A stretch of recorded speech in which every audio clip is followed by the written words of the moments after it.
আমার কথাই খালি মনে পড়বে তোমার। তাই? ওটা আবার কিরকম আমি তো জানি না। এই আইন 2-3 দিন একসাথে রাখবো, ঠিক আছে?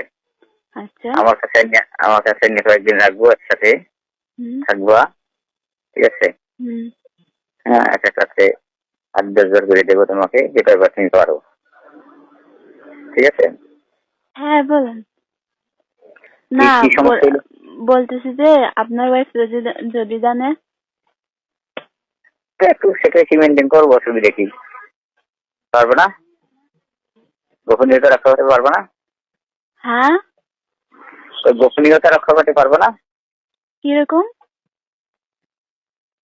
ওই গোপনীয়তা রক্ষা করবো। আপনার কথা বুঝলাম না। তোমার সাথে আমার রিলেশন একটু গোপন রাখবো। গোপন রাখতে হবে? রাখা যাবে না? সমস্যা নেই, আপনি যেটা চান ওইটাই হবে। গোপন থাকবে, কিন্তু আমাকে সময় দিতে হবে। তা দেবো,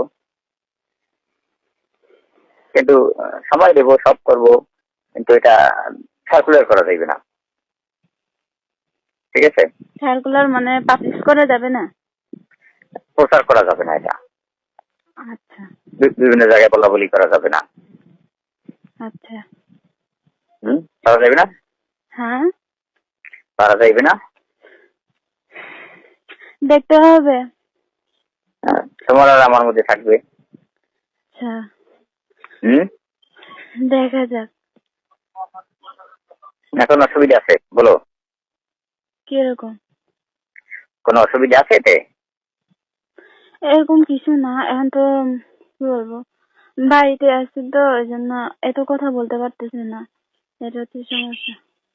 আচ্ছা ঠিক আচ্ছা, তোমাকে পটুয়াখালী পাঠাবো না, তোমাকে পাঠাবো বরিশাল, ঠিক আছে? স্যার ওখানে থাকলে সমস্যা কি? আমার তো ওখানেই করা আছে। না না না, ওখানে না, তোমার ওখানে যাওয়া দেবে না, অসুবিধা আছে। কেন, কিসের অসুবিধা? ওখানে দিলে তোমার, যদি তুমি সুযোগ সুবিধা ওখানে বেশি পাবো না। পাবো না কেন? সারাই দিছে বলবো। না না, ওখানে পাবো না, অসুবিধা আছে। ওখানে তো আমার করা আছে, রেজিস্ট্রেশন করা আছে। ওখানে তো পরিচিত মানুষ নাই। পটুয়াখালী রেস্টুরেন্ট বরিশাল, তুমি 6 মাস থাকলেই ওদের পরিচিত হয়ে যাবে, অসুবিধা নাই, ঠিক আছে? আবার নতুন করে কেন পরিচয় হবো? হ্যাঁ, ওখানে 6 মাস না, তুমি 1 সপ্তাহ থাকলে ওদের সাথে পরিচয় হয়ে যাবে, ঠিক আছে? যদি প্রবলেম হয়? কি প্রবলেম হবে? ওখানে আর প্রবলেম নাই, প্রবলেম হইলেও তোমার পটুয়াখালীতে হইতে পারে, এখানে কোনো প্রবলেম হইবে না। পটুয়াখালীতে প্রবলেম হবে কেন? ওখানে পটুয়াখালীতে তুমি তোমার সাথে দেখা করতে পারবে না, ঠিক আছে? আচ্ছা, ভাবতে